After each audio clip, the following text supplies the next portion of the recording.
This week on RSBANDB Update, Mod Surma joins us for another Behind the Crown, where we get into his musical history and what goes into designing music, voiceovers, and special effects for RuneScape. Then we go over patch notes, Dragon Claws, and the Golden Gnome nominations.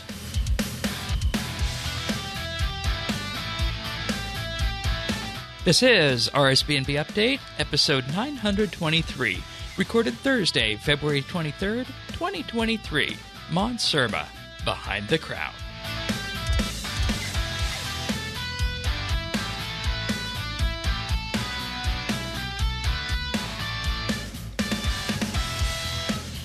Hello, everybody, and thank you for joining us for another episode of RSBANDB Update. This week, we got a special edition of the podcast here for you.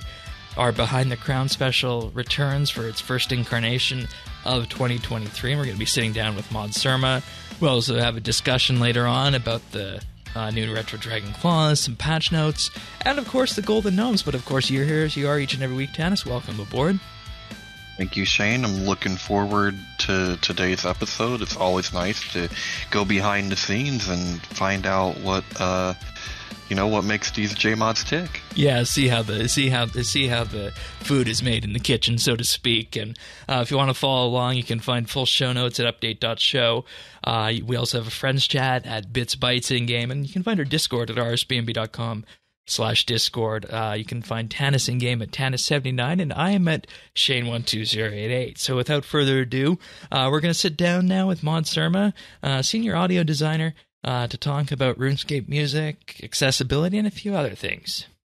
This time for Behind the Crown, we're chatting with Mod Surma. Mod Surma is a senior audio designer at Jagex. If you listen to the RuneScape music, which, I mean, with the way the current game client works and what we have in game presently, you've probably heard his sound work around Anachronia, the Elder God Wars, Archaeology, amongst other places. In particular, tracks you might have heard are The Cursed Warrior, which is Karapak's boss theme, as well as in the quest Extinction. Welcome aboard, Mod Surma. How are you today? Hi, very well, thanks. Thanks for having me on. Wonderful, wonderful. And in terms of going through this episode, what we're going to do for the folks who might not have listened to it Behind the Crown before, we're going to get into a bit of a background about you, yourself, the person, go into how you got your start in music and audio, and then talk a little bit about how you apply that to RuneScape. And we'd like to start these off with a bit of a quick fire round, if that's all right with you. Yep, sounds good. So what's one fact about you, Mod Surma, the person, that everybody should be aware of if they're not already aware of? I used to be a very active Ukrainian Cossack dancer. The stuff where you kind of squat down, kick your legs, splits in the air, all that good stuff. That was a very big part of who I was growing up. But these days I don't do it anymore. I just simply don't have the physical physique. Okay. I'm just out of shape, But it's always something which, just many people, never know. And it's always been a big part of who I am and growing up, really. But it's one thing which is interesting. And if you don't know what it is, I totally recommend looking it up on YouTube, and you might be pleasantly surprised. Yeah, I've actually seen those as well in person. So for anybody who has not, definitely have a look at those, and maybe at some point that might provide some inspiration for something RuneScape related. So outside of course, we say that whenever we talk to people on Behind the Crown, this is just a wonderful showcase for your guys' passion and whatnot. But aside from music, what's your favorite hobby, if you have one? I guess favorite hobbies, they change all the time. But I guess presently it would be looking after my 9-month-old boy. I recently became a dad, and it's been so enriching, just kind of playing around with him. So that's certainly got to be my go-to thing at the moment. That's very sweet. Totally. That's very sweet. What's your favorite song presently? I guess as an audio designer, like a question like this, you'd think would be really easy, right? What's your favorite song? But I think this is because I go through so much music, always listening to new things. Like that's actually quite a hard question to kind of condense into a song. So I think what I'd say is that I've been listening to a lot of retro synthwave recently, and I just get so captivated in that genre. And bands or groups such as Midnight, or is it The Midnight? I think, yeah, The Midnight, or Dream Kid. You just get really, really engaged in that sound, and anything by them I totally love. All right, sounds good. What about a favorite book or movie? Maybe that's a bit of a different tune for you. For movie, The Imitation Game. Oh, okay. With Benedict Cumberbatch. I just love this idea of perhaps someone who is maybe difficult to fit around society, but has actually got some real hidden talents, and comes around to save the day. And of course, it's got a great soundtrack by Alexander Desplat. I'm never sure if I'm pronouncing that second name correctly. It's French, I think. So I just don't have that French pronunciation, But yeah, great soundtrack and great film. Yeah, and there's just so many facets to that movie and book as well. Yeah, it's one that I always go back to from time to time as well. So good choice. And I think just the invention of the computer really, and how that was. Obviously Alan Turing kind of was, I guess the father of that, and I guess until only recently, where the story was kind of unraveled and more people were aware of it. I certainly wasn't aware of it until the movie came out. Indeed. Do you have a favorite quote? I think, as for good question. I think one of them, I guess from a movie, when you're in Interstellar, when Cooper is trying to dock, and I think his AI intelligence or his robot friend, I can't remember his name, says that docking isn't possible, but Cooper replies, no, it's necessary. And I just found I always thought that's quite a strong line to go by. You can apply that to your everyday. Maybe it's not possible, but it's just necessary. So you just got to get on with it, You got to do what must be done, sort of thing. You just got to do it. And find a way to make the impossible possible, I guess, would be a way of looking at that. Exactly. And I guess with that, we can pivot to your history in sound design. And I guess that the wider umbrella for that is music. So starting with you, what gave you your start with music? And you can take this back as far back as you want to, or maybe a little bit more recently. It's up to you. Yeah, I think this is quite, I think this story has many avenues, but I think, one place that we can start was when me and my brother, we were taking piano lessons. And my brother, he had, maybe 1 or 2 years of more experience. He started earlier, as he was older. And I kind of soon realized that, at my young, I realized that I would never be as good as him, perhaps at the piano. And I think that was just young Surma, kind of thinking, a bit silly there, really, that I'll never be as good as him.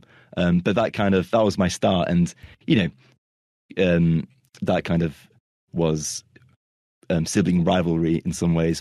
But then I decided, instead of piano, I want to go and play guitar. And that would be a really good thing to do. So, I started off playing classical guitar. All right. And then I, had a few years on that. And then I swapped over to playing electric guitar. And that, that was kind of my thing for a long time. And, but through learning guitar and through my teacher, I learned a lot about music and music composition. He taught me so many different things, how to kind of create a song from scratch.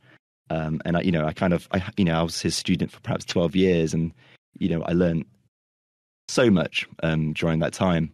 So in many ways you were learning music yourself, but you were also along the path learning how to become a composer, you could say.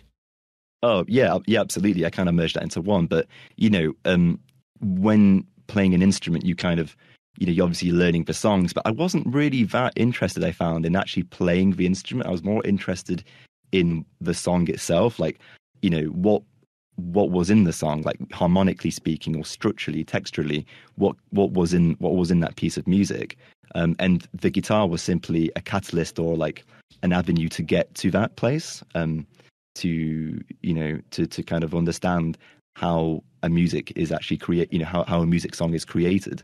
So, and yeah, and as I say, like kind of working with my guitar teacher, Andy, he was, a great mentor. And I learned so much from him. And then, another thing to add to that is going back again, when back in my Ukrainian Cossack dancing days, we had live accompaniment. We had accordion players, mandolin, percussion, and all this. And I didn't realize at the time, I guess, but just how big of an influence that had on me, because it would be something which I would hear weekly when going for dance rehearsals. But I guess because I was so focused on the actual dancing, I perhaps wasn't so focused on the music itself, but it was always there. And perhaps in my, inner conscience, I was kind of always absorbing it in and taking lots of influences from that. And, and I'm sure it kind of sculpted and molded my kind of composition, kind of style or tastes, and knowledge as well, So that was a really kind of great thing to have. And as I say, like I only feel as if I actually kind of realized this maybe a few years ago, just how much of an impact that had. So I still remember yeah. So if I can ask a question on that, how old would you say you were when you made the decision in your head that you were not really, as you said, that too interested in playing the instrument and more interested in the composition of the songs and whatnot?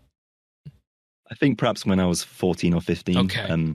At school, I was starting, in the UK we have GCSEs. I was starting GCSE music, and we were learning about composition, and I kind of at the time got myself a really basic recording setup, and I just, all I wanted to do was make and create something, as opposed to maybe playing the instrument. But in a way, the two go hand in hand. Sure. In order to kind of compose, you can play an instrument, or any instrument really.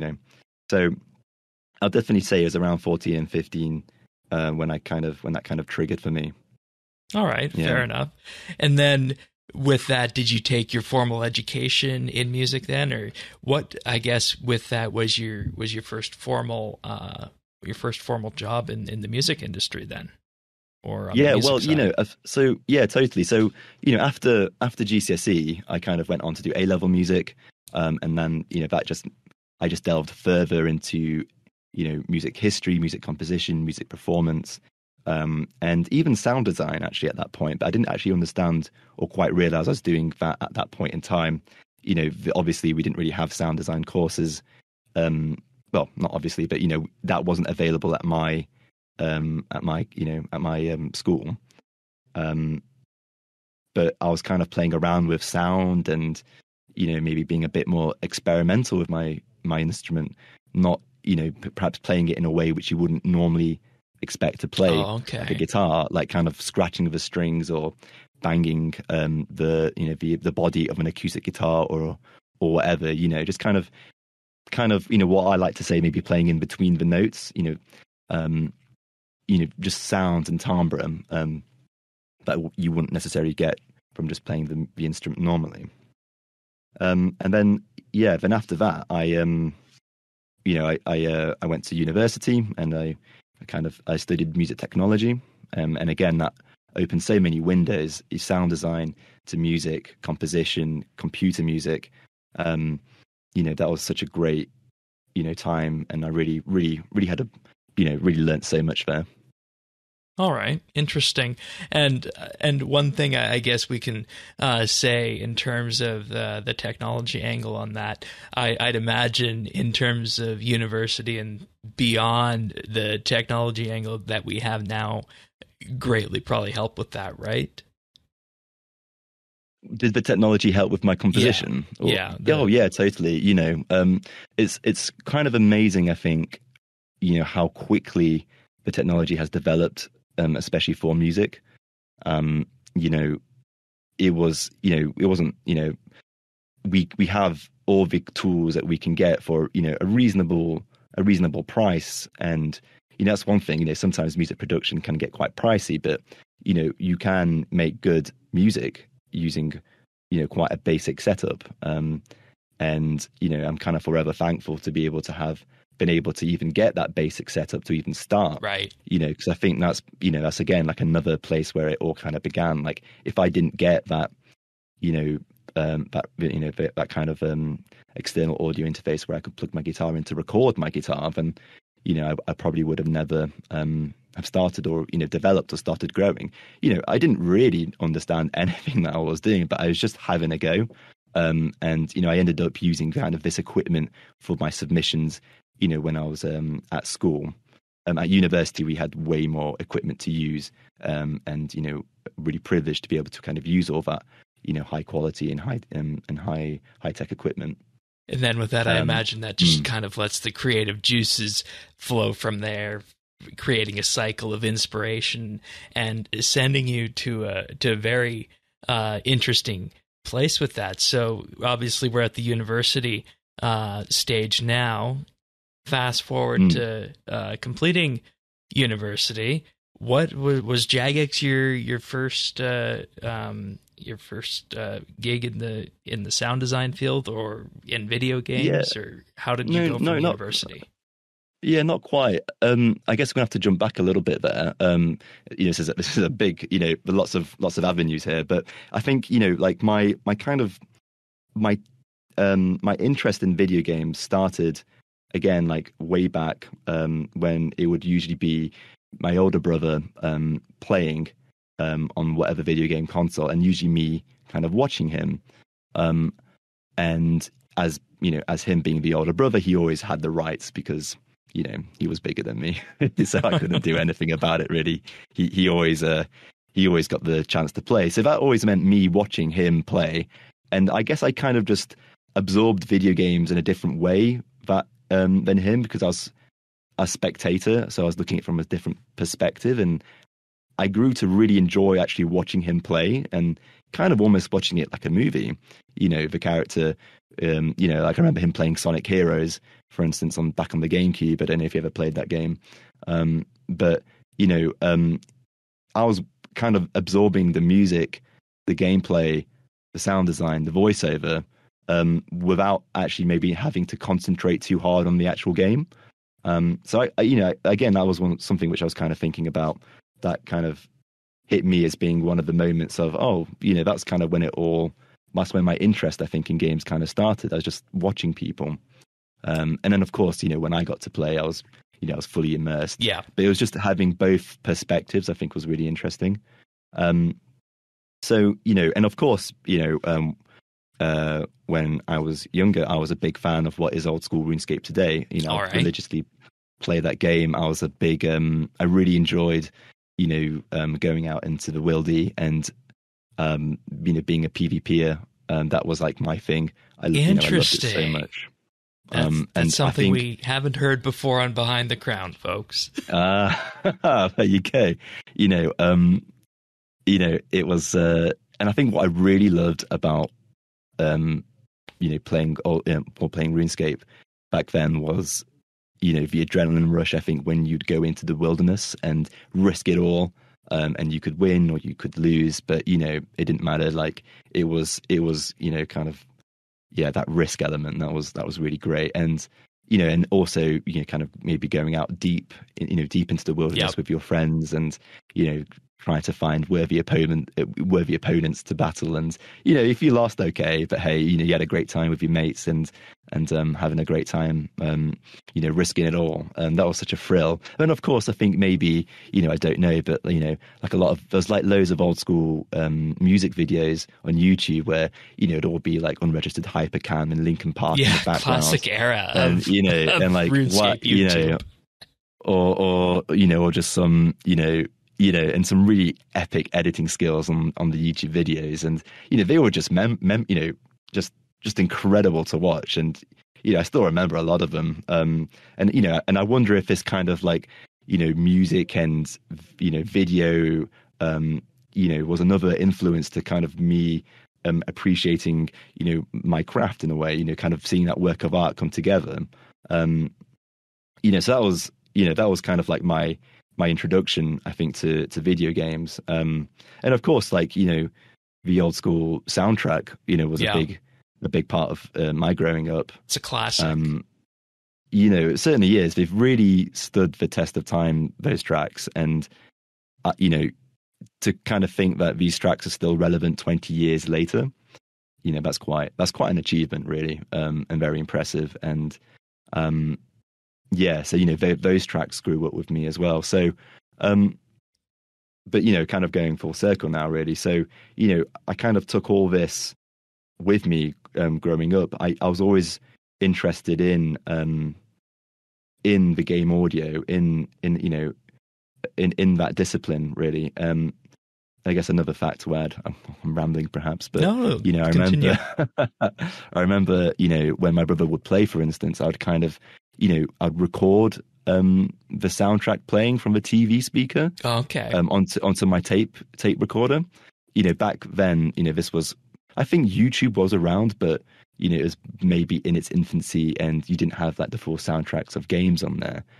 So in order to kind of relive the music, I recorded it on my tape recorder, and just carried that with me during my day, going to school or whatever, just so that I had that, that soundtrack in my head. And I loved it, going back to Sonic Heroes, like I remember recording like a lot of the tracks, and I think there was even an option in the game where you could just play selected soundtracks. Now that I think about it, and that's so interesting, because not many games have that. I know RuneScape does, but not many games have that today. Yeah, exactly. So I think that was quite like a thing at that point in time. It was a really, really good opportunity to just record stuff and easily record it without anything else maybe in the background to disturb it. And then kind of, as I say, like growing up, going through my education, then getting to university, I was kind of bringing all this knowledge, and I knew I kind of wanted to do something with audio and video games. Like, it was kind of, I knew that was what I wanted to do, but I wasn't, I guess, quite sure how to do that at that point in time. But really, luckily, when I did start going to uni, loads of people were making mobile app games, or just mobile apps in general. Okay. And, and I remember, kind of meeting some guys from the engineering departments and, the computer science departments in the uni, and just, kind of learning more about what they did. And then eventually I ended up collaborating with them to create like sound effects. They need sounds. Apps. They need a lot of sounds. Yeah, totally. And, and that was kind of like my first, taste of what game audio would be. And it was great. And that, I think ever since then, I've been pretty much hooked on that, on everything to do with video games and sound. It was really, really great. And also, in addition to that, we had these things called game jams, which I think are awesome. It's literally like 72 hours or 24 hours to make a game, and whatever it is. But, you get to do, you get to focus all of your efforts on just making the game.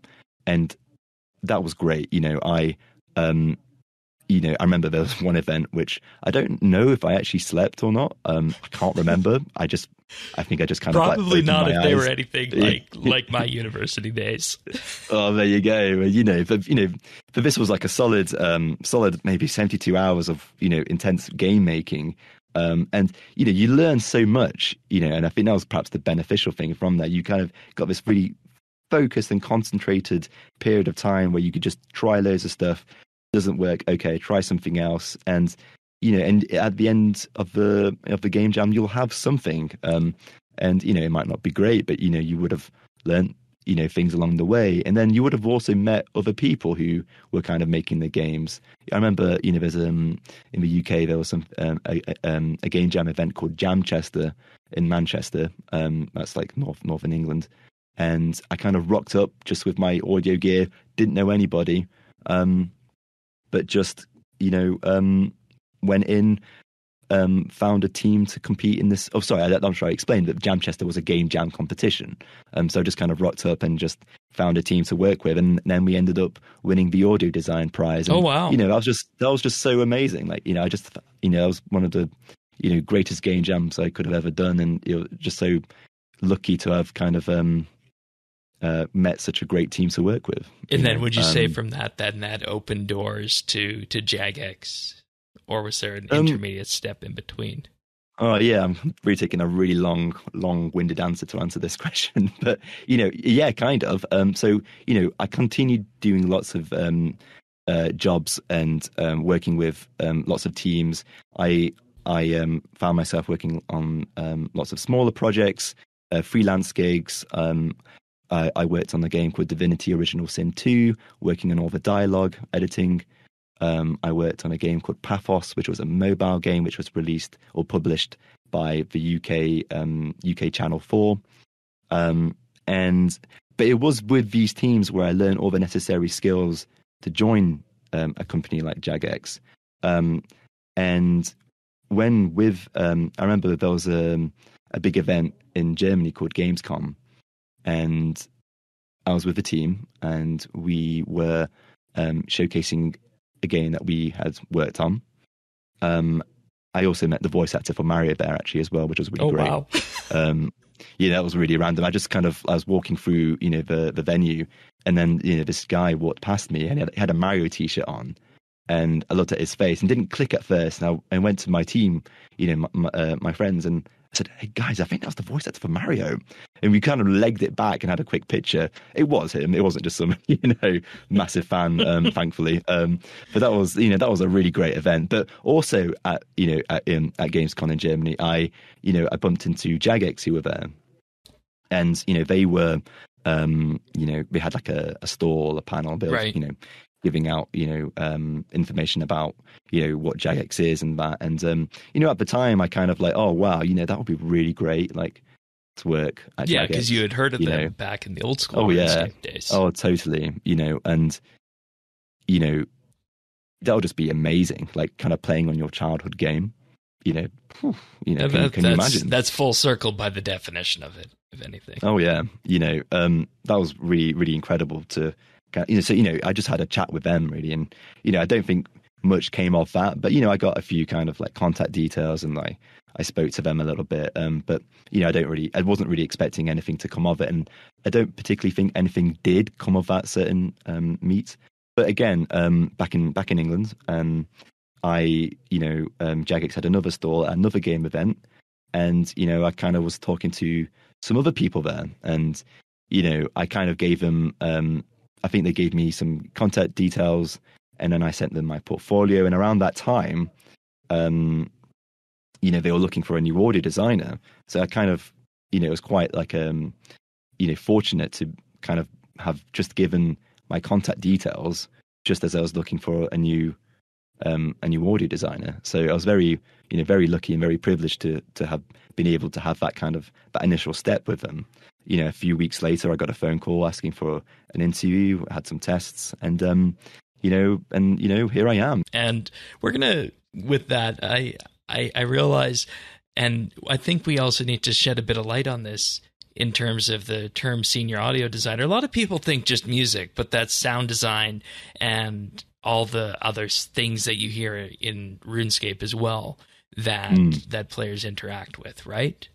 Yeah, absolutely. And, I think and with that, I think I want to start on the music side of it, but if you were on a track there, please do continue. Oh, well, no, I've lost it now. You're gonna Okay, sorry about that. Help me out. In any case, I want to start with music, because when we look at RuneScape, of course, you were mentioning the soundtrack, timeless, right? And I don't know, and this is something that I feel a lot of creatives are reluctant to do is to point to something favorite that you made in such a franchise like RuneScape. But what would you say your favorite RuneScape track that you've made has been so far for the game? My favorite RuneScape track? Yeah. I think each track kind of comes with its own interesting story. You know, I don't know if I've got a particularly favorite track. You know, I think I've had great time like recording instrumentalists in my tracks. For instance, you know, in the City of St. We have the City of St. track and then Azanadra's Cathedral piece of music. And in both of these tracks, I had the great privilege of recording a chap called Eric Holloway. And Eric has the ability to really speak and sing low. He has such a massive range. It's what we call a basso profundo in the music world, or an octavist. And, you know, he can, I think, sing like an octave below the normal range. Oh, wow. And it just sounds godly. You know, when you enter like Azanadra's Cathedral and you hear his low booming voice, like that's all natural. And it's just, you know, I can't think of a better person to have recorded for such a location. And, you know, likewise with the City of St. He, you know, when you just hear his singing throughout the city, is just, you know, it's so fitting and just, you know, quite simply epic to kind of hear him. And so, you know, working with him was really great on the, you know, in those tracks for that update. You know, I guess in addition, you know, I really enjoyed working on The Daughter of Chaos for Moya. Interesting. All right. You know, it's, you know, I think that might be to do with because I really like Moya as a character. All right. Fair enough. I think she's really well written. She's got great potential for development and growth. And I guess, you know, I'm speaking definitely from a music point of view. Like, writing for her was such a joy because I could just really understand where she was coming from, and, you know, all the details that I got from the devs about her. You know, it was just so clear and easy to understand. And I guess that made my life, you know, when composing, quite straightforward because I could just hear it in my head. And, you know, that's certainly, you know, one of the highlights. Where do you pull inspiration on something like that from? Because as players, we're viewing this as the finished product, so to speak, whether it's Moya or Adrastea or City of St. we get this is the finished product. But how do you pull inspiration on that? Is it a certain style, certain artist, certain composer? I think at the root, at the very foundation, you know, every composer's gonna have inspiration from different composers, but for me, it's always about the character and the story and the lore. That's where I get most of my inspiration from. So just like I was talking about Moya, you know, Moya's background is that she's had a very difficult time, essentially. Yeah. You know, she's mistreated. You know, an experiment by her father, Lucian, and she's had to really struggle to get what she wants and struggle to get to the position that she's at. And, you know, these are words, but I can then create music from those words because as a composer, my goal is to reflect the story in my music. I want the music to elegantly explain the story in perhaps a way which the story isn't able to do so. I can do that through my music. I can fill in that gap. So it's always getting to the heart of, you know, a quest. What is it all about? What are we trying to achieve here? That's where I get most of my kind of inspiration. My inspiration from. And that's so interesting because you know, you look at RuneScape as an MMORPG. It is so unique in how it handles story, in how it handles quests. And to see that coming through the audio side of this now, and we heard very much the same story as well with, I believe it was Maud Blackwitch, through the environment. And that was kind of something that we were wondering about with that, is that you have the lore and the story behind that, and you very much answered and went to this next question because that was the next part about this. Does the music actually start with something that you have? Does it start with an idea that someone else has, or maybe it's a brief or concept art? Or, and this was also in the docs, and you can attest to this, we didn't add this in after the fact. The last part of the question was, or is it maybe even a piece of lore? It's, there are so many avenues, I think, which you can, use to create your audio. And for me, it's usually just, all the things like, as I say, like, the lore and the story, the environment as well. Actually, I did forget to mention that, that's very important. Those, especially the music and the environment, they have to resonate together well.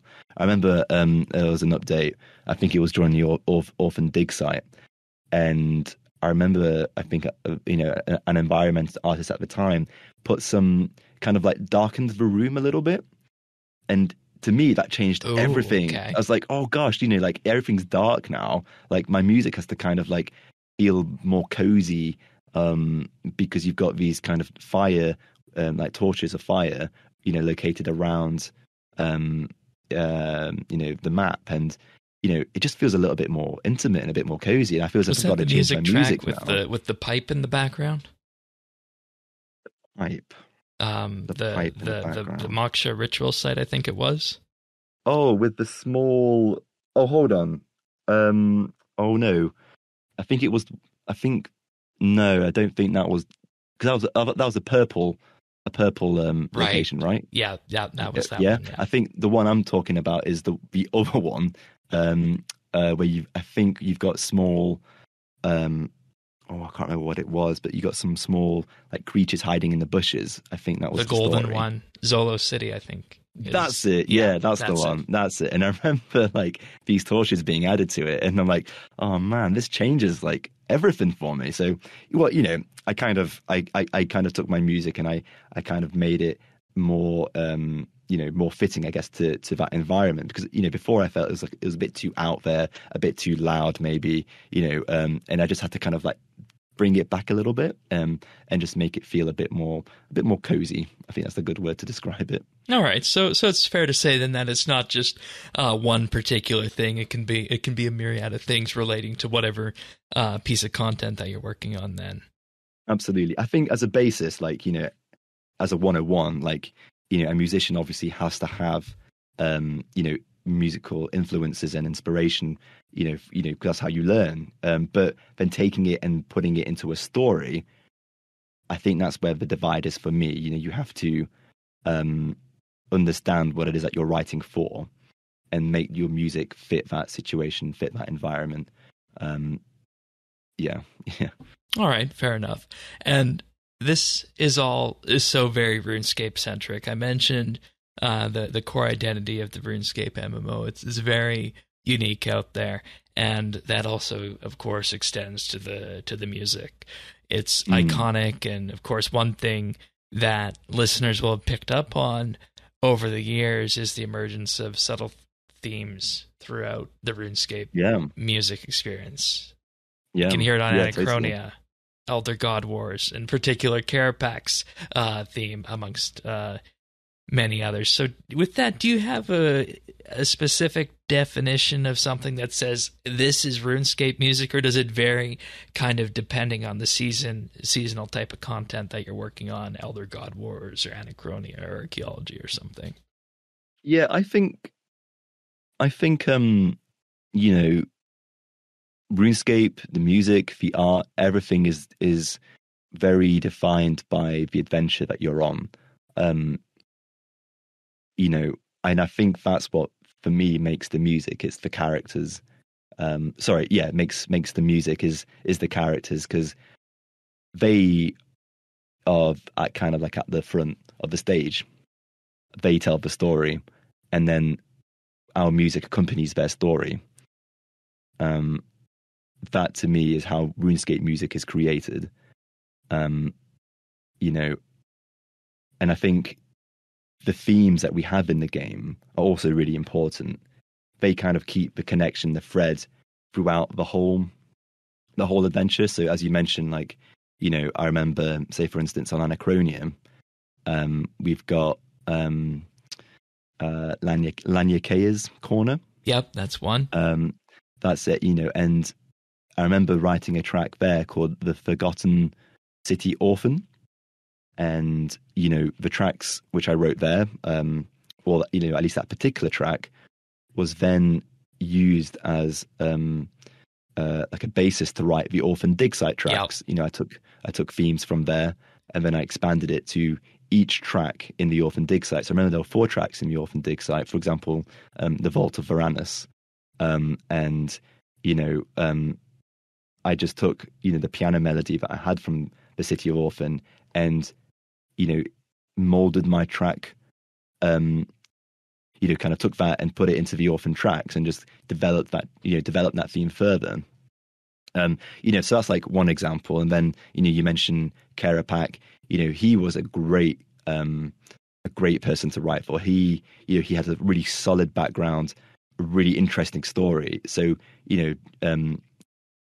it was a pleasure, just like Moya, to kind of write for him, so his kind of, for me, his theme started around Desperate Measures. Yep, that makes sense. When he kind of gets enslaved by Jas, and the track "Kneel to Your God" is triggered, and it's a very, very sad song. He's enslaved again, and then after that, we hear the theme from "Kneel to Your God" in "The Cursed Warrior" when you're fighting Kerapak.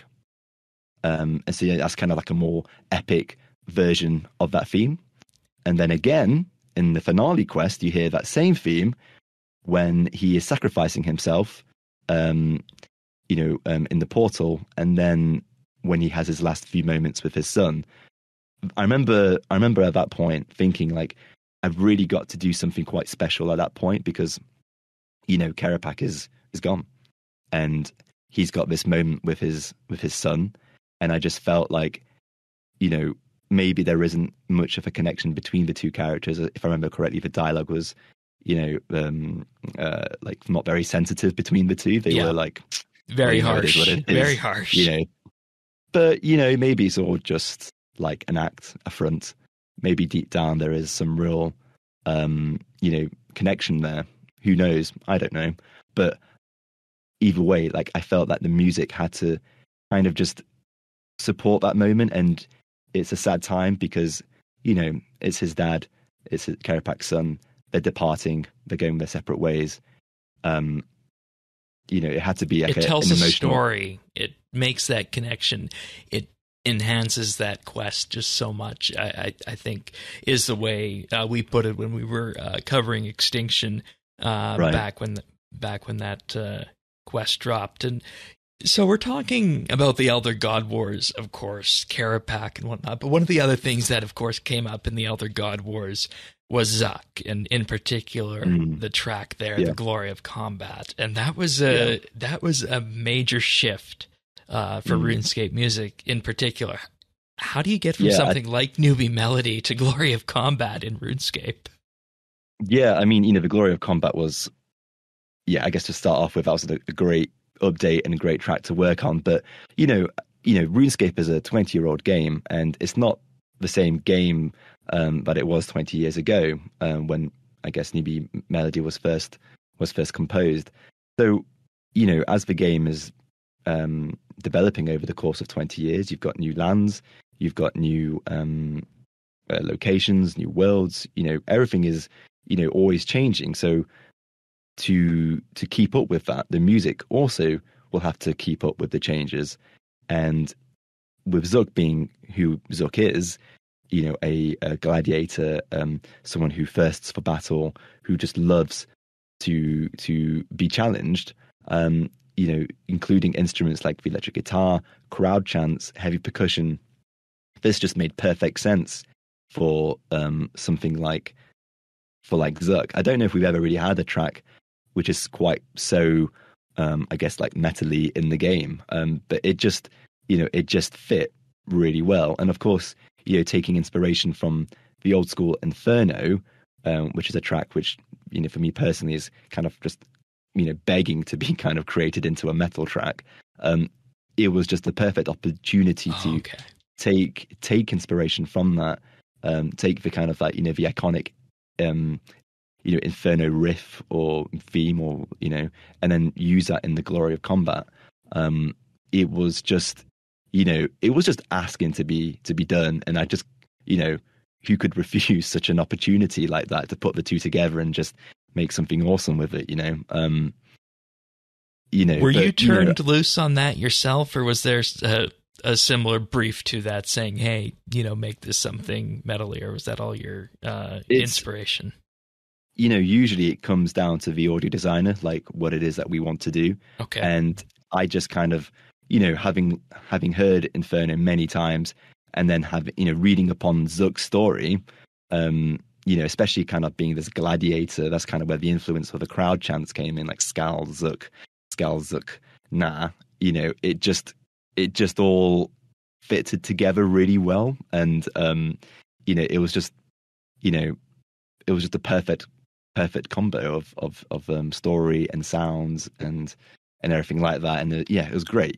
I loved doing that update, and I'm kind of glad to be able to have done something like that, which is a bit different from your usual. Oh yeah, absolutely. As I say, like really pleased to kind of see how well it's gone with the players, and just very, very happy to see that it kind of paid off. And one thing that I'll say, typically I don't like talking about myself on these Behind the Crown episodes, but the musical accompaniment to the Zuck fight for me made that fight, as somebody who was just getting into PVM at the time. I will say that. And we had a huge discussion about that on the podcast at the time as well. So, I'm so glad to hear that, really, because that's the ultimate goal, is to ensure that the music complements the game and the game complements the music. They all have to work in perfect harmony, and then that when everything works so well together, that's when you've got a good update. When you got all those kind of components really well done. So yeah, super happy to hear that you had a good time with the music and that fight. Have you ever run into any technical limitations within the game of RuneScape as we have it today to getting music into the game or composing it? Are there any limitations on that? I think I remember back in the day they said they were reworking the client to support full stereo tracks, but is it pretty much anything that makes sense to you guys as audio designers, or are there any limitations on what could go into the game? So as for actually composing the music, I wouldn't say there is much limitation there. All the composition is done outside of the RuneScape engine. We have our own separate tools for that. And then when we have finished a composition in the separate tool, we export the music as a stereo WAV file. Okay. And then we implement that, that soundtrack into the game. I guess what we don't have, lots of flexibility over is how we necessarily implement that music into the game. Like how can you cleverly design music to work in an update? So, for instance, maybe some games will have the opportunity to perhaps play like a part of the music which doesn't have the full instrumentation. So maybe it's only just like bass and drums, for example. And then when like a climatic moment, that's when the rest of the instruments are triggered and play in the track. Something like that. But that's kind of like just a small thing really, but I guess it's just more about the actual implementation, but the actual composing, like, not really, as that's all done outside of the RuneScape engine.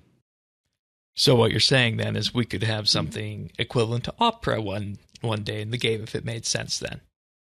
If totally, like, if just like how, a metal track worked really well for Zuck, maybe, like a theatrical opera track could one day make it through, And we'll come back to that question later. To that question later. Okay, good stuff. And before we wrap this up, I would be remiss if I didn't touch on the actual special effects side of it and audio design, about where that lands in particular with accessibility and whatnot. Because music in general, as I mentioned at the start of the show, is one of the things that the people are going to think of first, and we've spent most of our time there on that. But the sound effects, they're not just there for immersion, and one thing we like talking about on this show is accessibility.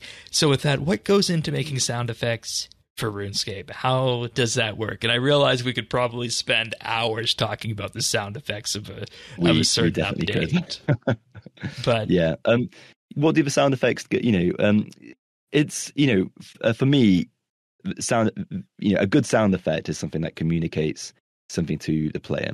So whether that's as simple as mining ore, or smelting, chopping down a tree, you've got to communicate your action through sound to the player. At its fundamental. And for a game like RuneScape, which has so many different activities, it's really important to make sure that each activity has its sound and recognizable sound, so that you know what you're doing essentially, and and just so that you're familiar with the activities that you're doing. Maybe you're AFKing, for instance, and you stop hearing the sound of mining, right. So you know that the you finished mining, so you can move on, for instance. So it's very, very much there to help the player, guide them through their everyday journey in RuneScape. But then you can take that further. So for instance, like during the Elder God Wars, worked on Croesus. I had a great opportunity to go out and do the sound effects for Croesus, and I went to a pig farm to record Interesting. pigs. And it was I spent like maybe 5 days going out field recording, collecting sounds. I think by the 5th day, like I kind of had enough of pigs. I thought, right, I'm totally pigged out, mate. I can't do this anymore. I've got to go back into the office and consolidate, collect all my pig recordings.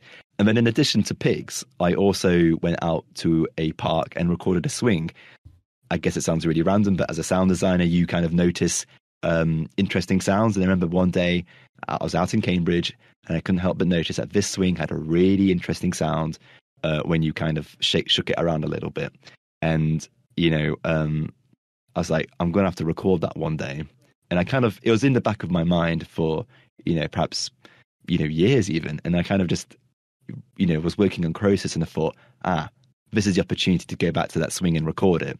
That's what I did. I took my recorder, went to the swing, and spent like maybe an hour or so just kind of recording swing sounds. And these swing sounds also ended up being kind of the guttural sounds which you'd hear when fighting Croesus, and they complemented the pigs and the other sound effects. So and that's it so was interesting. You wouldn't think that this giant fungal NPC boss critter has its sounds made up from pigs and swings in a park. Well, yeah, I mean that wasn't it actually. I also, because of Croesus's movements, it was quite janky and awkward. I recorded celery in the studio because celery's got a nice snap to it. So it's like, and I kind of put that all together with the animation, and it just sounded really cool, really great. And I think I had other fruits in there as well, like carrots, passion fruit as well, maybe just for some squelch sounds.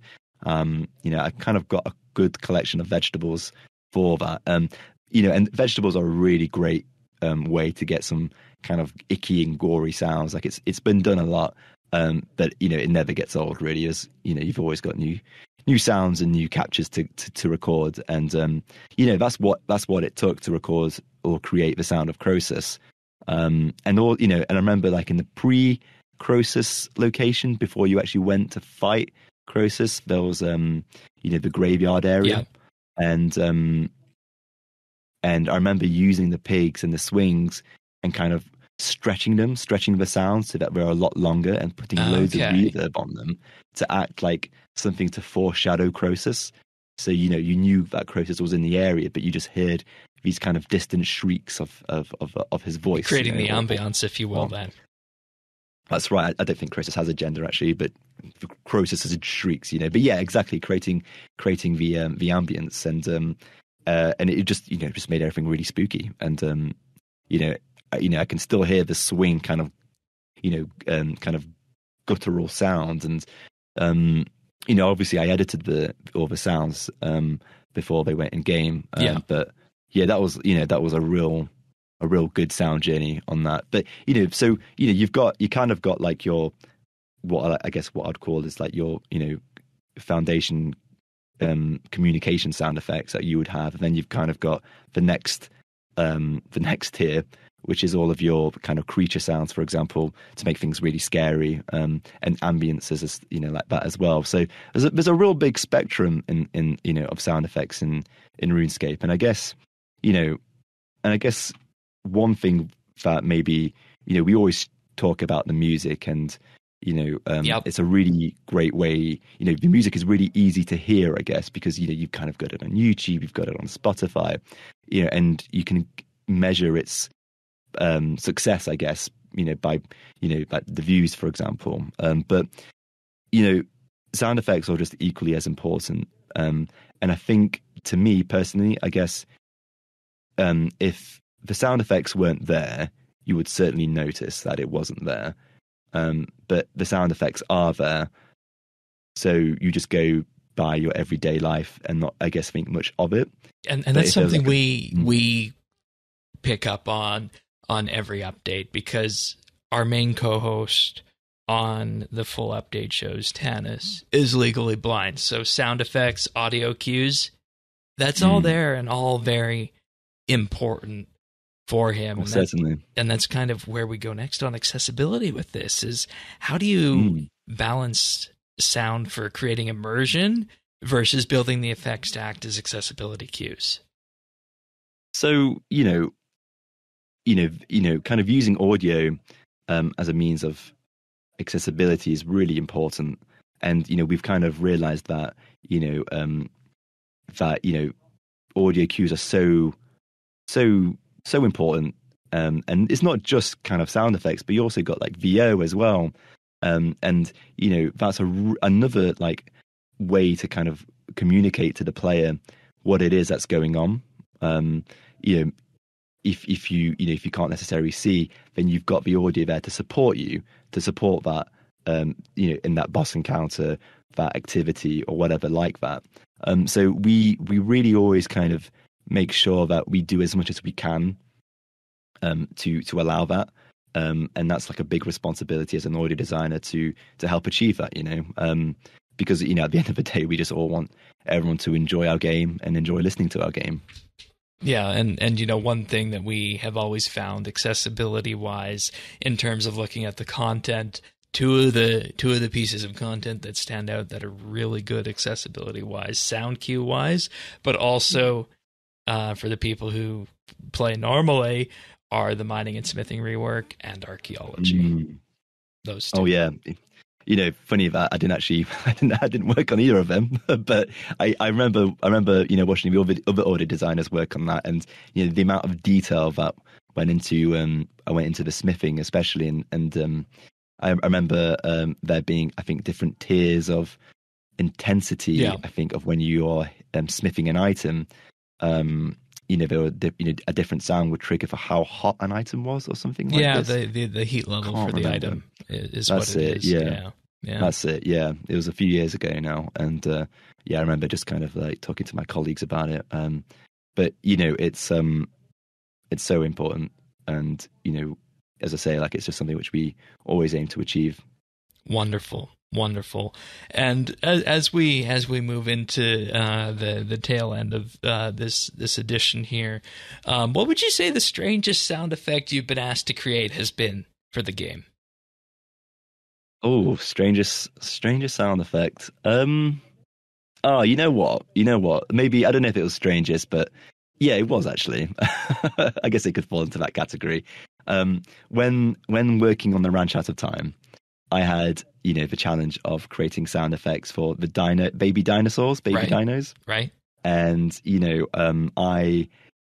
I remember at the time thinking like, well, what does a baby dinosaur sound like? I have no idea. You can't go back 65 million years and find out. Yeah, right? Gosh, what a challenge that would be. So, but I looked at the animation and I thought, they look really cute. They're really nice, like creatures, and I would have one as a pet, even if it didn't, threaten to kill me. Maybe, I don't know. But it was such a like an adorable animation, and the idea of kind of recording dogs for them kind of popped into mind. And obviously, I'm not looking for woofs, but I'm looking for more for the kind of a gnarly. You see, I just need a microphone and I'm done, don't I? I can do all the sound effects like that. But I just needed the gnarls and stuff like that. And like when a dog is playing with a toy, for example. So I kind of just popped the question in our, popped the question to the company. Really, does anyone have any dogs that they would be willing to bring into the company to record? And I wasn't really thinking much of it, but I got such a big response. Everyone was so keen and eager bring to the dog to work day. Bring the dog and I thought, oh wow, this is great. I had to organize all these kind of dog owners to bring their dogs in and schedule time to record them. And I tell you what, it was hard work, kind of like running around with a mic, because the dogs are so active, and especially when they're playing, and I'm just literally behind them with my microphone, running around trying to record them. You can kind of picture that, just like me running around a room with a dog, chasing after a dog, really. Trying to capture the sounds, and not all dogs were able to give I guess like a suitable sound, but a few did. And from those that I did give sounds, good sounds, I kind of I went back to my studio, chopped them all up, edited all the sounds, and then they eventually became the sounds for the baby dinos.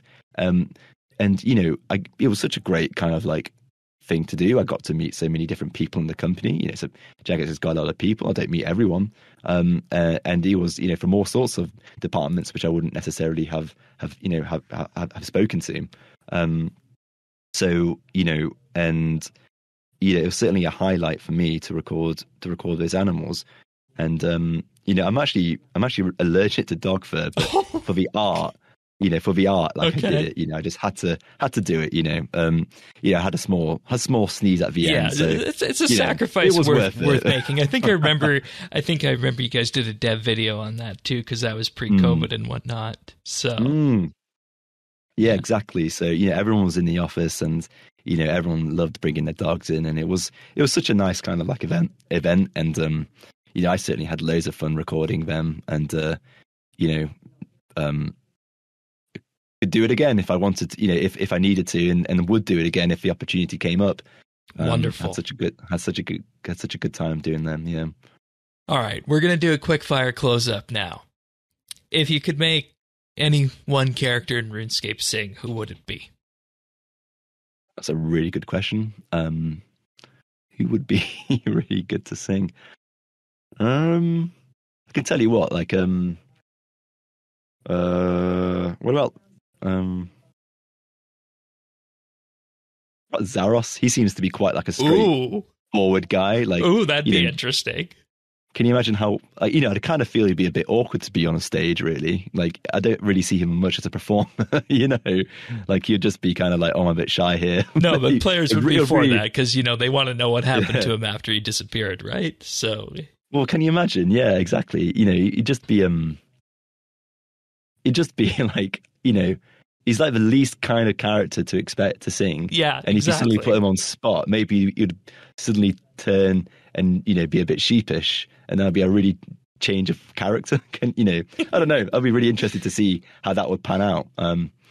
But yeah, Zaros definitely. All right, we got another thing that's kind of pie in the sky kind of question. Once upon a time, for one of the game jams, there were a few J mods. I believe it was mods Raven and Deg proposed something called Penguins in Space, the musical raids. So on a scale from 1 to 10, how would you feel about writing the score for RuneScape's first musical? Oh yeah, definitely 11. Yeah, that would be great. I'm sure I've heard this before, actually, whispered amongst other colleagues. But that'd be great. RuneScape's first musical. Yeah, I'm down for that.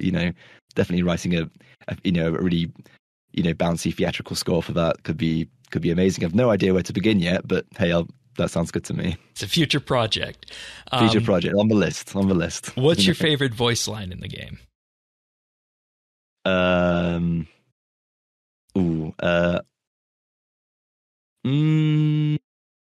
I've got a few. I've got like loads ingrained in my memory from when working on the bosses. But you've got Karapak's opening line when you start to fight him.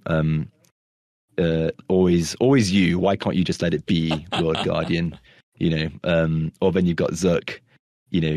Show me if you're worthy. Or even the weak. I think even the weak may rise from the ashes. I quite like that line. Right. Yeah. Or when going back to Karapak, I think when he kills you, you've got these kind of like one shot liners of like pathetic, pitiful. These lines I think are kind of like very very insulting to the player, but I think it really shows Karapak's character, and I quite like those lines. Right on. Oh yeah. And this one doesn't have to be one that you have composed or one that you've written, but what is your favorite RuneScape music track? Waterfall. The Waterfall tracks. I just love them. Yeah, no doubt. They're my two go-to tracks. Waterfall. Wonderful. Glad to hear. And this has been a great hour and a bit discussing RuneScape music. I thank you so much for taking the time out of your afternoon to spend some time with us. Is there anything you'd like to say to the listeners before we head off? I really hope you've enjoyed listening to all things audio and all things RuneScape, and I hope you enjoy all the things to come and keep listening. And of course, we thank Mod Surma again for taking the time out of his afternoon to sit down with us. These behind the crowns are always so wonderful to record, and just to see the passion that exudes from the J-Mods. And I know when we were starting to put this one together, it was a slam dunk choice. People on all sides, from our community members, previous J-Mods who were on the show, and even our own production team, all saw it as a slam dunk that we needed to sit down with Mod Surma. So it was a no-brainer for this one. So once again, a big thank you to him. Hopefully you guys enjoyed that. But we're going to move on and talk about the Dragon Claws. But before we do that, I want to thank our Patreon supporters for making this episode and all of the other ones like this possible. And this week in particular, I'd like to thank Alfie S., Amos Reed, Andrew C., Arvids L., Beekeeper Steve, Big Huge Rat, Bryflex, Chunk the Monk, Cycle RS, Drama Free, Duramax, Enrique V, Free Milk, Jacob G, Jade Gizmo, Jason S, Jeebus, Jesse W, Kesky, Ling01, Mohan V, Nate the Great, Nick G, Pernasius, Ricky A, RS Nerdherd, Samuel FL, Scott DS, Shirt Pants, Stub Eve, The Naked Captain, The Dabbing Goat, Tim, Tom V, Zant, and Zazakon. Thank you, everybody, for your support. It truly means the world to us. And in case you're wondering what all this is about, we're talking about our Patreon offerings at patreon.com/RSBANDB, where you can support the podcast if you so choose to for as little as $1 a month. And in doing so, you'll get a mention in our show notes, and you'll be helping to fund the cost for hosting and production of RSBANDB Update. And with that, you gain access to a back catalog of 55 plus monthly bits, each of them talking about one specific subject at length for about an hour in RuneScape. And the last month we talked about what would happen if PVM drops were made less rare. I know, an interesting subject nonetheless, and it was one of those ones that we were kind of thinking, how do you do this without making it too easy and just throwing something to the wall for the sake of throwing something to the wall? But I think we came out with a good solution in the end, a number of solutions to that. So if that sounds interesting to you, that's on the feed. We also got our famous tier lists from last year: skill tier list, PVM boss tier list, and of course the Dailyscape tier list that started it all. So you can learn more about these at patreon.com/RSBNB. We also have a VIP tier where for $3 a month, you'll receive a special VIP rank in our Discord and gain chat channel access. And you get a special mention as well on the podcast at the start of the month, plus high-quality stereo versions of the show, too, while we're at it.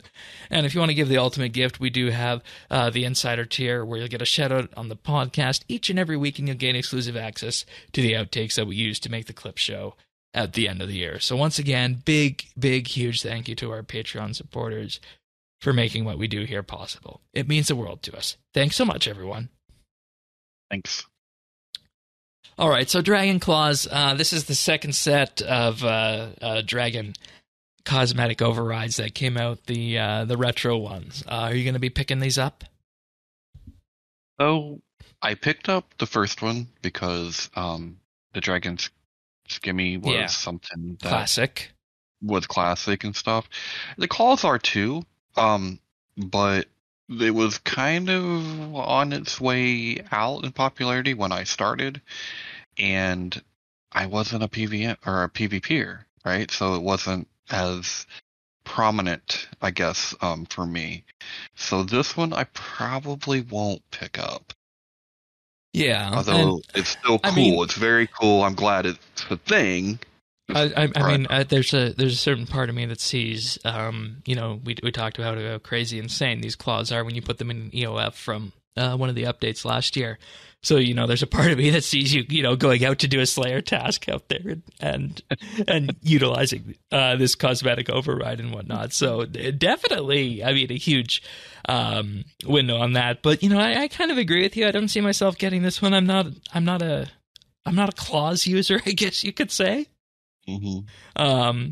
So, but it definitely goes back in time, and having been dabbling in old school recently, I will say that I appreciate the artistic license that the creators of these models have done to create a model that looks like it fits into RS3 still in 2023, right? But at the same time is faithful to the original. Yeah, and that was one of the things that I really liked about the previous set as well. Yeah, yeah. And, no, I really like. Keep in mind these things are dirt cheap for cosmetic overrides. In other games, cosmetic overrides can be up to $20 or more. This is 200 rune coins or 180 for members only. Yep, and it went perfect with my because I had the retro dragon armor and everything. Right. So it went perfect with that. Yeah. No.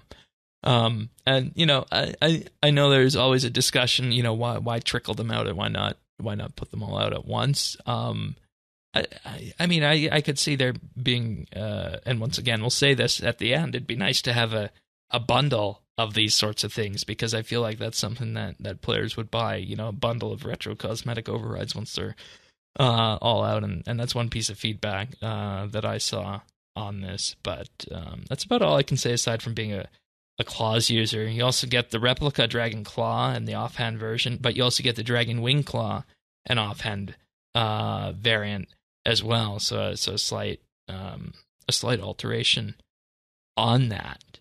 But what I actually did want to talk about with this news post here was that the next one that they're going to be doing is the Abyssal Whip. And they say you won't have to wait nearly as long to get your hands on this classic cosmetic. And they got a number of potential options of how it's looking in terms of its remastering. And with this, they'll also be launching a poll on their social media channels to narrow down the final look. And they got 3 different options here. Personally, I think number 2 looks the most faithful to the original. Though, I mean, I guess, if you really did want to go original, you kind of got to go for that coiled sausage look that it did look like at one point in time. But if we're talking about remasters, I like number 2. Which one do you like? I tend to agree with you, Shane. I'd probably go with the number 2. Yeah, and this one's kind of hard for me because I still have whips in my bank, right? Yeah. And see, that's the thing I always come back to with this is, we have the tier 92 Vine Whip now, right? Yeah. I'd love to use melee everywhere. I'd love to. I really would. But it's just so much easier to use magic arranged for PvM.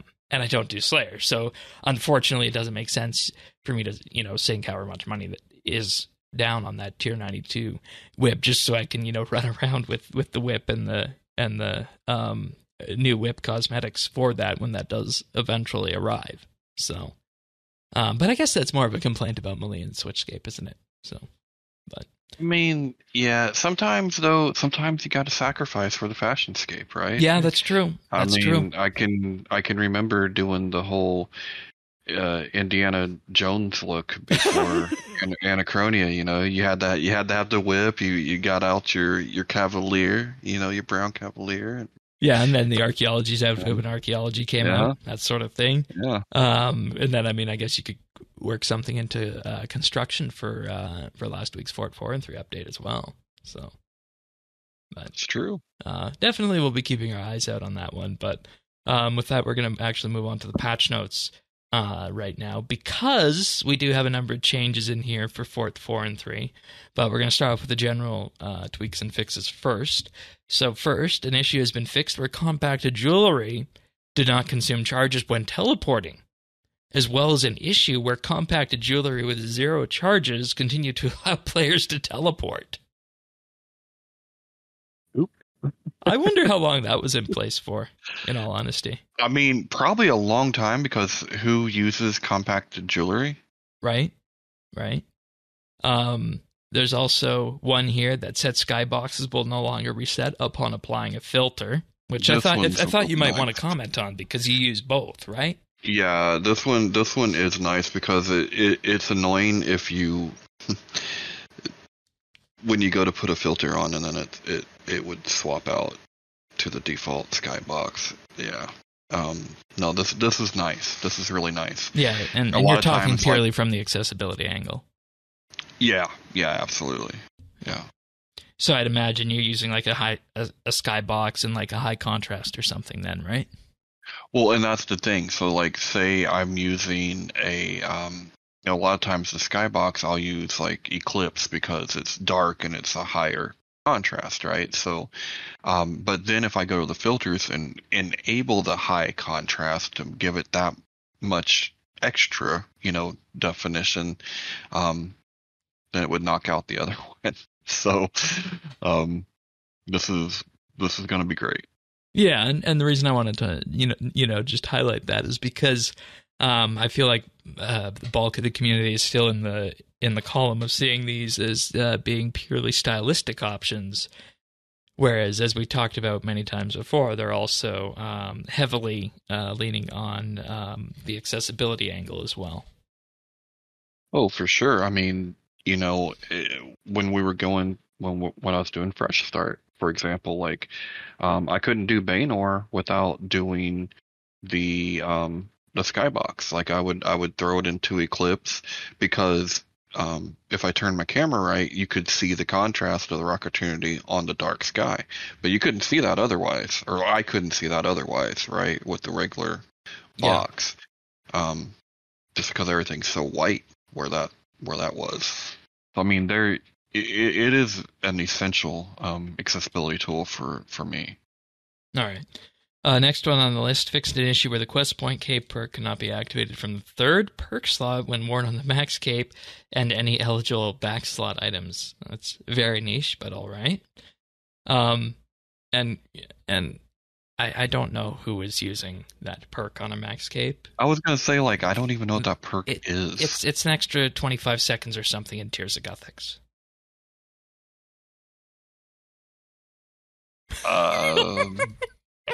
I feel like if you have your quest cape, you might not be doing a lot of Tears of Gothics. Well, yeah, that's why they added the teleports to it. Uh-huh.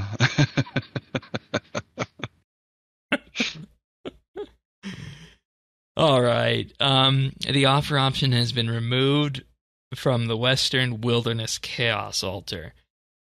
Important, because what happened this week when this patch went live is they also removed the offer option from the Eastern one as well. And for people who might not be aware, the Eastern Chaos Altar has an option to offer prayer bones. I think it's a 250 or 350%. This was actually really key in Fresh Start prayer training, believe it or not. But it removed the option from both of them. The Western one is not supposed to have it, but the eastern one also had it removed this week, and I believe by the time of recording that was hot fixed back in to make it so that you could do your prayer training at the eastern one. Did you ever head on over there to do prayer training in the wilderness in Fresh Start? No. So no, and I still wouldn't, because now we have our chapel and our very own fort. Yeah, that's true. That's true. And in many ways, the Chaos Altar is a good stepping stone between Ectofunctus and Gilded Altars, and dare I say it, the Powder of Burials. So. Yeah, Fresh Start, I rushed for the Bone Crusher, threw that on, and just did it passively. Really? Yeah. Oh, yeah. 350% is the final multiplier, an extra 250. That's interesting. That's on par with. That's on par with the chapel minus the extra boost that you get. So, interesting. I didn't know it was that high. I thought it was 250 max, but it's a 350 final. Saren Spirits and other similar distractions should now appear correctly in the Santistan Cathedral. They were not before. And now we get on to the new Foundation's patch notes. So apparently players were guaranteed when they were doing construction inside the fort to always get their strange rocks. Mm-hmm. Yeah, they would instantly get their construction strange rock when trading in there.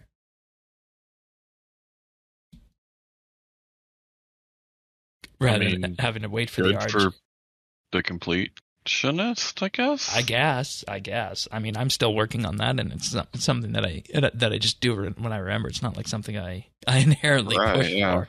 So, but also they fixed an issue where some areas of the Fort 4 and 3 areas did not benefit from the rested XP buff, and that's of course accumulating your bonus XP when you're not logged in, or your XP boost when you're logged in and skilling at the fort. Also, that's kind of important. Yeah, it is. It is. Also, they fixed an issue where joining a player in the Fort 4 and 3 through the friends list will no longer teleport you into the wilderness. Oh. Well, it's a good thing that that's not dangerous. Like, dangerous in air quotes. Yeah, exactly. At least another player shouldn't get your stuff. Yeah. Players also can no longer use the assist system to start blueprints within Fort 4 and 3, so I guess that would have been a way to, complete the building without having the required construction levels. Now, here's a good one, and this is something kind of based on what we were discussing last week. You can no longer see other players' pets and followers within the fort. Good. Yeah. Because I think we had a discussion about that and how that impacted your accessibility when trying to find the optimal build spot and whatnot. And then, I mean, hey, it's designed to be a hub. We don't need that many of those Flappy Drake things there. Yeah. So exactly. Right on. And then finally, wilderness threat monsters will no longer spawn inside the Fort 4 and 3 safe area. Oops. I don't know how. But that's good. That's very good that that's been fixed. Now, I want to talk about a hotfix that went out this week that actually was not in the notes here. And it's probably going to be in next week's. And this is something that apparently, if you look at RuneScape Reddit, drew a great deal of ire from certain areas of the community. Now, an exploit has been fixed that could allow the clan experience boost buff to be increased slightly beyond the cap of 6%. Did you hear about this? No, the clan buff? Yeah, the clan Citadel buff. No. That 6% thing that you can get with fealty. Okay. It was boosting. It was boosting to 9%. Okay, but everyone knows it's not supposed to be 9%. Exactly. And the idea behind what was going on here is that some clans that weren't named have been using this buff for months at 9%.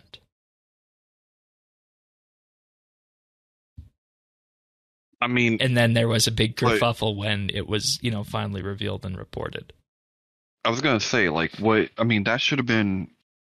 Like, it should be obvious that it's a bug, and that you should report that.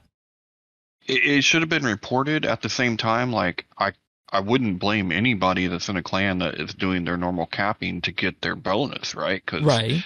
That's but not if it's 9%, issue. But if it's 9%, yeah. But are you just not gonna Should you get no percentage because there's no? a bug? I'm saying you should get your 6%. Exactly. So it should have just been reported earlier. Yeah. Right? And then the question is, why didn't they? And is this something that wasn't reported for a long time, or was it something that wasn't fixed quick enough? I'd be curious to know what the optics on this are, and that's actually kind of the reason I wanted to mention it here, was because next week this is likely going to be in the patch notes, but we're not going to exactly know what the optics on that are. And the funny part about this is they say that it was increased slightly beyond the cap of 6%. Which is to 9%, which is a 50% increase of 6%. Yeah, I mean, it's significant. It's not slight, it's significant. Yeah, and I mean, but I guess think about it, though. I mean, you almost kind of need to play this down a little bit because, like I said, you can't go after players who, if you were trying to get your bonus that you would get every other week. Yeah. And then if you don't notice it's 9%. Right. But the problem comes in is if you notice if it's 9% and you continually exploit it. Right. And then that's where the problem comes in. And that's the thing. We don't know how wide this was. And, I'm going to say that the news where this broke on Reddit, that's one of the places where you get the most sensationalized experience out there, right? So I don't necessarily know what the true reach of this bug was.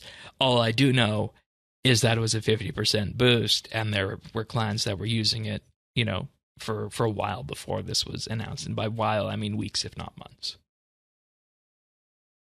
So. But I mean, if it was reported earlier on, and then it's on Jagex. Then it's on Jagex. Yeah. And unfortunately, because of the nature of bugs, we're not going to know. Right. But it definitely is something that's a bit of a head scratcher. So I think that's why it was important to bring this up in a calm and orderly manner. Let's just say. Yeah. Okay. All right. And it's that time of year, too. Golden Gnomes are here again. Normally, last time they did these in the winter, but now they're doing them here in the spring, it seems. So, the Gnomes will take place on March 24th with 19 Gnomes up for grabs, including video and streaming categories, as well as the returning art category, plus the community category that's going to be chosen by Jagex. And with this, public nominations are now open, and you have until, I believe it says March 6th to nominate, and then voting will close on March 13th. So with that, there's a number of categories. We got the typical best RuneScape video creator, or rather best new RuneScape video creator, best new old school RuneScape video creator, best RS video creator, best OS video creator, RS and OS videos of the year. Similar categories for streaming, and then a whole myriad of art creation categories, which I think is actually really good on the art side. And that's actually what I wanted to talk about here. A decision has been made by not only just us here in producers, but also folks around the wider RSBANDB community, that we're going to be nominating Zant for Best RuneScape Artistic Creation, in particular for the Legends Guild. Now, you guys will remember the Legends Guild as what served the basis of the postcard that we had sent out to patrons last year. But what people who are listening to the show might not know is that postcard included a video link on it, and that video was a cinematic of the Legends Guild reimagined in the Unreal Engine. There's all sorts of Easter eggs in there, and the real fun part about this is that this actually started out as just an idea for a single frame to be captured of the Legends Guild. But Zant modeled the entire Legends Guild because, he has been playing RuneScape since 2005, so he knows the area quite well. And 3D art was at one point one of his hobbies, and it's since become his job. And following from that, the Legends Guild was one of those passion projects that he did. And as a result of that, if you have not seen this video, we'll have the full Legends Guild video linked up in the show notes at update.show. But I am going to be nominating Zant for the Legends Guild in the Golden Gnomes nomination for this year under the best RuneScape artistic creation. And I'm just going to be including the link to the YouTube video and calling it the Legends Guild by Zant in Unreal Engine 5.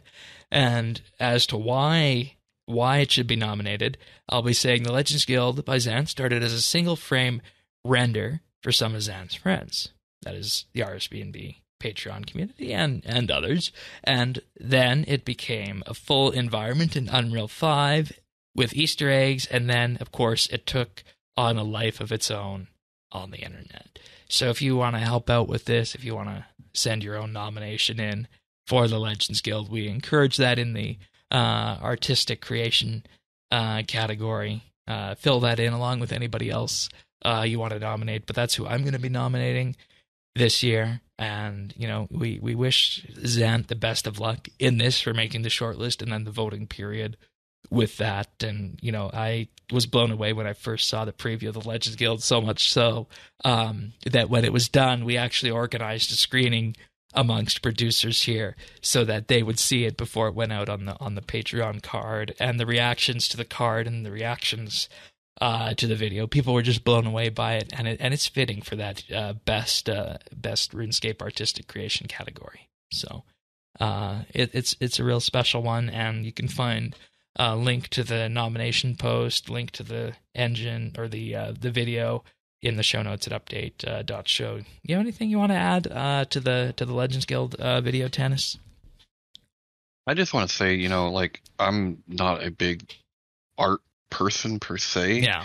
But this one really, it captured me. It made me, I was speechless. You can, not only Zant's skill, but his passion is very evident. And just looking at what RuneScape could look like, it is so cool. It's just really, really cool. It's really unique.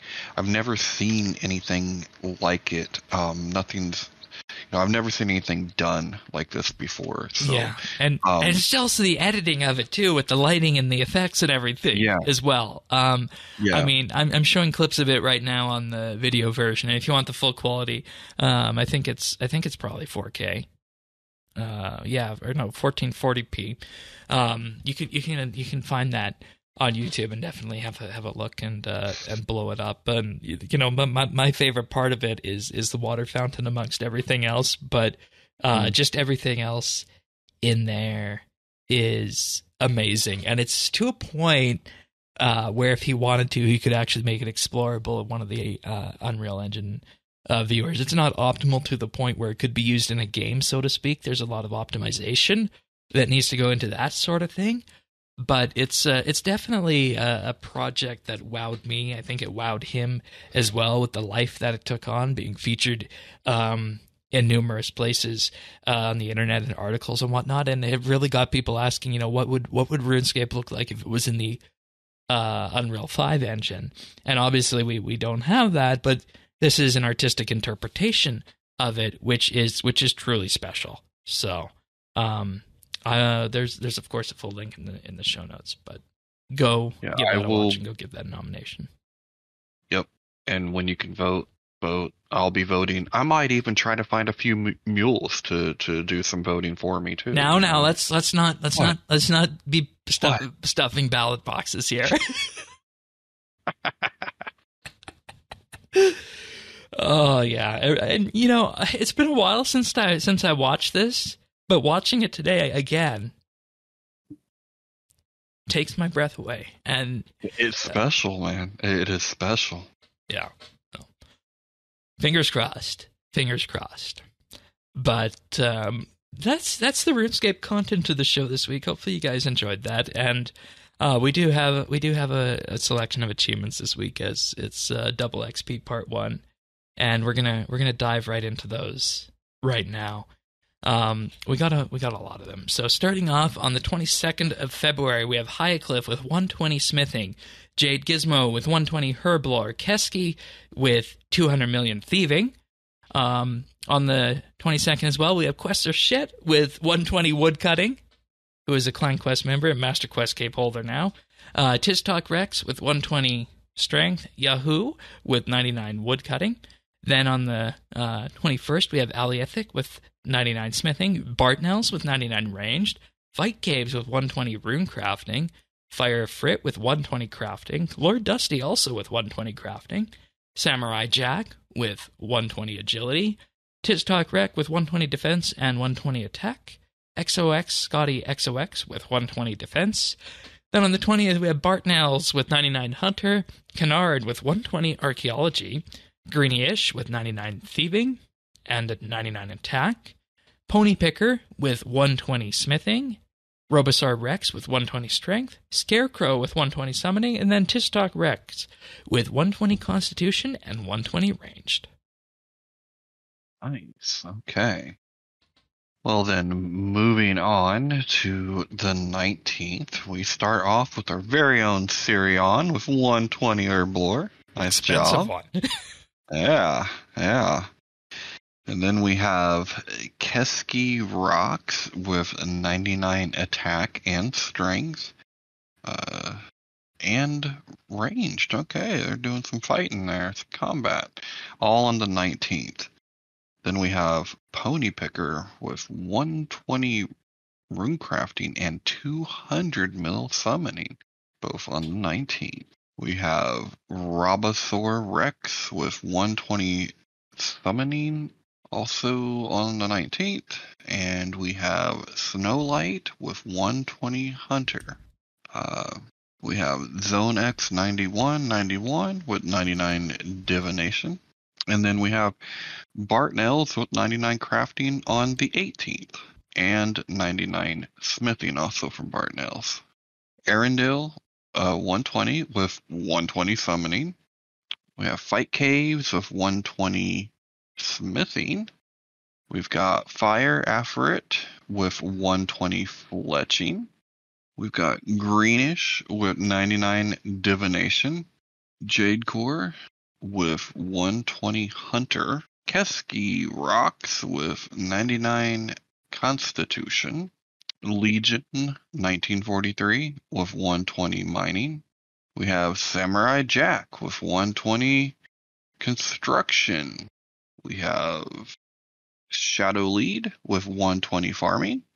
And looky here, what do we have? We have a Shane 12088 with 200 mil farming. Woo! Nice job, Shane. Yeah, we'll talk about that later. We also have a Terrydex with 99 rune crafting. 82nd Airborne with 120 construction on the 17th. And then Darkest Night with 120 invention. Then we have God Shaman with 99 fletching. And we have XOX Scotty XOX with 120 rune crafting, also on the 17th. Nicely done, everyone. And yeah, good job. Yeah, that's a double XP list, isn't it? It sure is. And yeah, look at all the 120s and the 200 mils and the 99 sprinkled in. I mean, it's definitely double XP. And if you look at this list, there's more 120s than 99s. Yeah. You can tell that's the direction we're headed. Yeah. So, all right, pick of the week. This one's been brewing for a while in your back pocket. Go for it. All right. So, pick of the week this week. You may have heard of a little game out called Hogwarts Legacy. It is set in the Harry Potter universe. In fact, it's set at the very same school that Harry went to. That being said, that's it. Within the first, I would say, 10 minutes of playing this game, you forget everything that you've ever read or known about the whole Harry Potter series thing. It draws you into the story so quickly and so thoroughly that it really takes on its own identity and its own just a life of its own. But that isn't what I love so much about this game.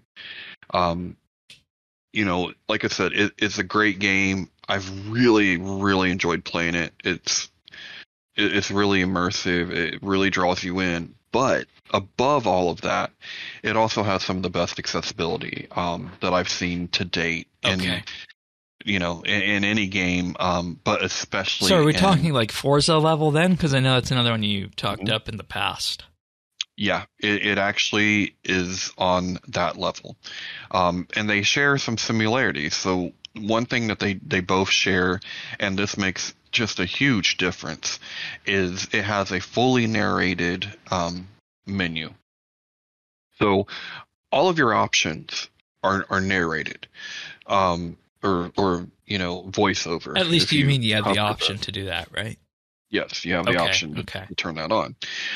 What is really cool about this one, and this is something I haven't seen before, is a lot of times in an RPG you may have like think like if you got a lore book drop or something in RS, right? Right. So you click on that.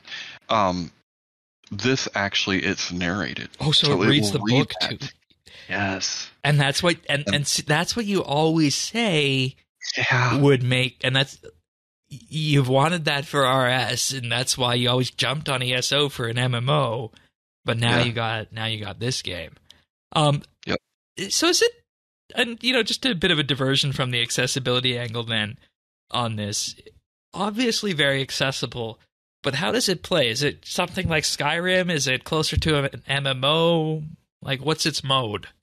It's definitely a straight up kind of single player RPG, but it's open world RPG, right? Okay. So, there's a lot, like, I would say the name of this game is questing and exploration. There's also combat, right? I mean, you do some fighting, but this game is so heavy on exploration and the quest, the story, doing things, looking for things, and normally that's the kind of stuff that I absolutely hate, looking for stuff. Yeah. But they've done it in a way that it feels rewarding when you find something, and it doesn't feel like a chore. It feels like, oh, I hit Revelio in the right spot. Oh my God, I just see this. Oh, that thing just lit up. It's different than the way a lot of RPGs do that. So, I really like that, and like that's one of the main ways of leveling is you can't just go out and grind like that, right? Like you have to do the challenges, and you have to do the quests, and you have to do these kinds of things to level up. It's not something that you can just go and grind out like that. So the sense I'm getting is that you definitely got your full AAA game price worth out of this then. Oh yeah. Oh, easily. And the other thing it has is, I mean, it's got so much replayability. The story is going to be, a little. There's going to be slight differences depending on the house that you're in, but But how many people out there have wanted to, just try to be Tom Riddle at Hogwarts? Well, you can. Yeah. If you want to do the, what is it, the unspeakable or unforgivable curses, guess what? You can. So, you want to sneak up on somebody and just abracadabra the shit out of them, you can. It's, it's really open like that. It's really fun. So, of course you're going to play through like the good guy, but that's only for the first playthrough. Second time, you won't be the bad guy. Okay. Interesting. So, yeah. And, fully voiced, it's just really well done. The thing I'm wondering is, who or what part of their dev team, I wonder, or what spurred them to go into that level for the accessibility side? Because that's not something we see in every game. It's not, and it's to the point, Shane, where different, you need to do different spells to break different, shields. Yeah. And it could be like a shield, you might use a force spell or, elemental, whatever it may be, but these, they're in different colors. Well, if you can't see colors or if you're colorblind, they have a whole list and slew of different color combinations, different colorblind filters that you can put on those to make it to make it accessible for you. They have a high contrast mode to where, if your character is in dark robes, so if you're in a dark cave or whatever, well, he will all of a sudden he'll look real light and it'll be like a kind of almost like a ghostly outline, but it's real easy to see. So, I mean, there's so many little things like that. I'm wondering if it can be at some point, be a case study in accessibility game design, because there's got to be somebody out there talking about that. I sure hope there is. I mean, for me, this game is up there. Like it's broken into the top 3. It says there's also cognitive modes for people who have difficulty with puzzles and such. Yeah. There is. It even has, I've never even heard of this, but for deaf and hard of hearing, it has audible visualization. Because in this game, there are audio cues, which is great for me. But if I was deaf, you wouldn't know. And so it actually makes a visual pop up so you can see it. Wow. And that's your cue. Yeah, I mean, it's in the top 3 now. And they're all in on this because there's an actual article on their support page about this. Yeah, it's amazing. I would say you're looking at The Last of Us, Forza Horizon 5, and Hogwarts Legacy. That's your top best I've ever played when it comes to accessibility. They say, we believe games are for everyone and strive to create and maintain accessible titles for all players. This includes problems related to any form of impairment, visual, motor, auditory, cognitive, or other, as well as any issues related to accessibility legislation such as the FCC CVAA 21st Century Communications and Video Accessibility Act. And they say, please email us. They go further. Please email us at able@wbgames.com for any issues you experience related to accessibility. And they have a full page here detailing all these accessibility options. This is really special, and every game needs to be doing this. Mm-hmm. And I know there's been a whole slew of controversy about this game before. And, we're not here to talk about that. We're here to talk about the enjoyment that you've had in this game and the accessibility angle of it. Yeah, I mean, that's really what stands out to me. I wasn't even aware of all the other stuff that kind of surrounded it. I was just, really enjoying just how how accessible it was. Like, for me to be able to play this kind of a game where exploration and finding stuff is so important, and for me not only to be able to do it but to enjoy doing it, it really says something. Like, a lot of work was put into this, a lot of yeah, and I just want to say, for listeners who aren't aware, you're legally blind. Yeah. Which might not have been clear from the beginning. Returning listeners might know, but it's important to say that for this. Yeah, for sure. Legally blind. I have a very large central blind spot, so I don't have any central vision or anything. But I can't help but to think about, like, it's a great, it's an IP that everybody knows, but at the same time, a lot of people worked really hard to make this game really easy for people like myself to play, and that should mean something. Yeah. And like I said, that's why. I mean, there was a discussion at Roundtable about what went on with this game otherwise, and you were wondering if we should still do this as pick of the week, and I knew you wanted to go at it from the accessibility angle, so that's why I said yes, absolutely, and that's why it's pick of the week here this week. So I think that's a good one. Well done. All right, what we've been up to in RS, well, it's on the page. It was read out earlier. 200 mil farming at the round table. I decided it was time because I had put off getting it because I didn't want farming to be done. And, this goes back to our discussion with Mod Jack, how there's two people who, don't want certain aspects of the game to end, and then there's people who want them to continue on forever. I was in that case with farming, but it got to a point where I wasn't really farming at all, and I was behind on that comp requirement and whatnot. So it was time to get it done. So I got it done at the round table the past weekend. So that was good fun. Had a bunch of people there. I did it in the spot where I got 99, 120, and now 200 mil Falador farming patch on a magic tree. And maybe at some point there will be a case to go for that in Iron Man mode or on a skill peer. Though I'm not doing that right now. I don't want to do that right now. I'm just throwing that out there. You never know. But I did that.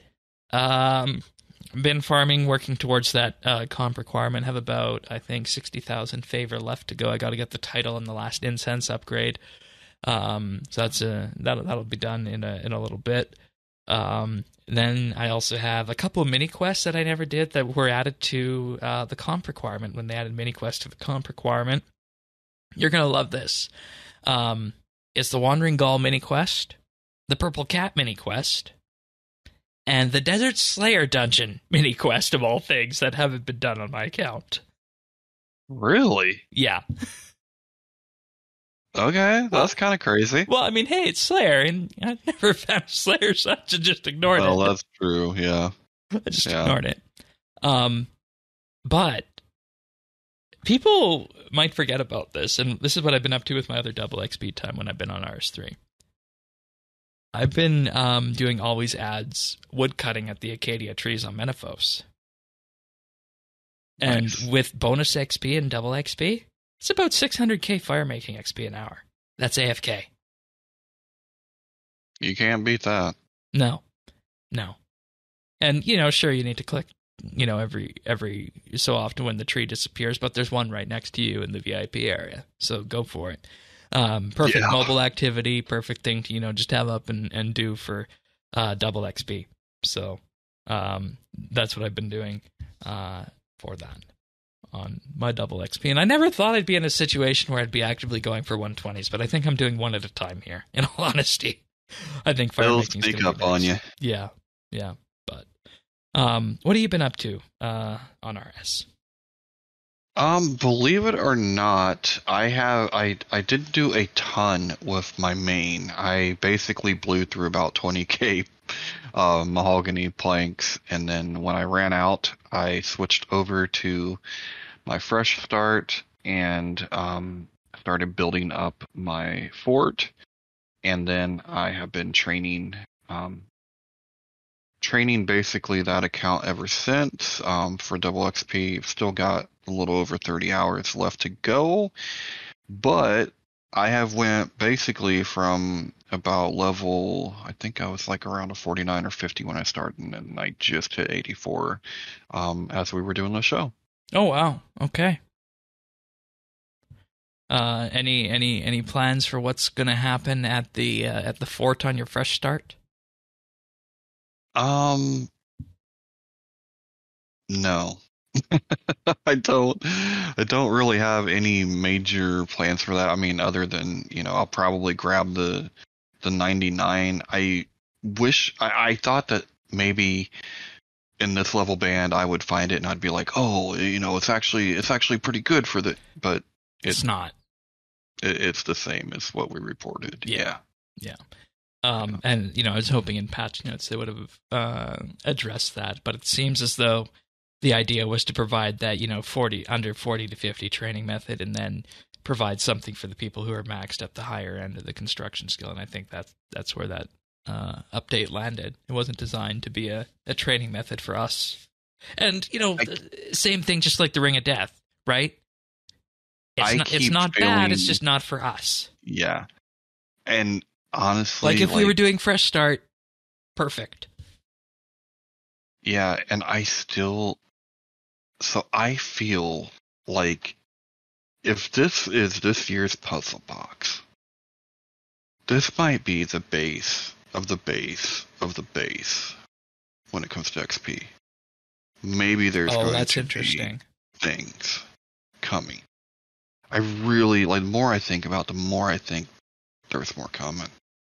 There's either modifiers, there's quality of life, there's something is coming that is going to make this better. I just feel that. Yeah, I hope so.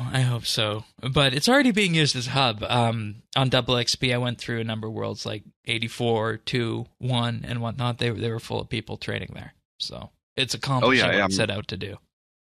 Yeah, it's definitely a portable hub. And it makes more sense than Combat Arena or something like that. But yeah. All right. Well, that's good. Hopefully everybody enjoyed the Mod Surma Behind the Crown special and our discussion on the Legends Guild by Zant for nominations for Golden Gnomes. Of course, please do go pop in a nomination. Let us know if you liked the Mod Surma Behind the Crown. And we always have more of these podcasts coming out each and every week. And the best way to get them is to subscribe on any number of podcast listeners out there. We're on Apple Podcasts, Google, Pocket Cast, Spotify, Amazon, and more. Just visit update.show/subscribe. And we're also on YouTube, of course, at youtube.com/RSBANDB. That's where we post the video versions of the shows and the nibbles each and every week. So with that being said, we'll be back next week for another episode of RSBANDB Update, talking about a new Yak track and some of the Game Jam Ninja Strikes that are on the way. So with that being said, see you next week, everyone. Take care. See ya.